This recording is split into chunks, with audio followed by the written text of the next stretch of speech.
Les résultats ne sont pas totalement définitifs en Haïti, mais apparemment, il n'y aura plus de retour en arrière. Le Conseil électoral a donc annoncé ce matin la victoire probable de Jovenel Moïse à la présidentielle.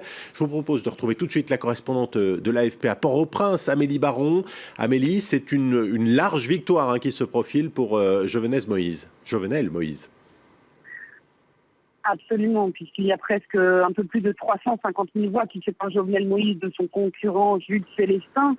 Jude Célestin, donc, qui n'obtient que 19% des suffrages contre 55% pour Jovenel Moïse.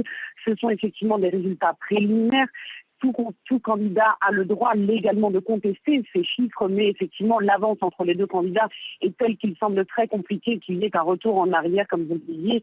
Et donc, Jovenel Moïse serait en passe donc, de devenir le futur président de la République et il prendrait le pouvoir le 7 février, comme le veut la Constitution.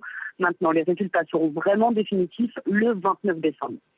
Amélie, il n'y a pas de contestation de ce scrutin, comme vous l'évoquez. Ce sera, il faut le dire, enfin l'issue d'une crise politique qui dure depuis plus d'un an.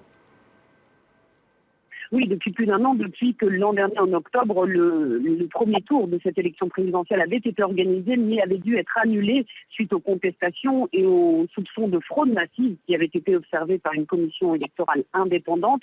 Depuis février, Haïti est dirigé par un président provisoire, Jocelyn Privert.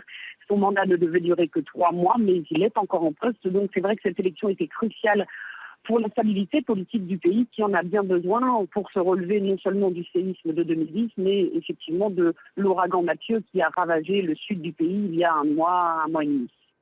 Merci Amélie. Amélie Baron, donc en direct de Port-au-Prince.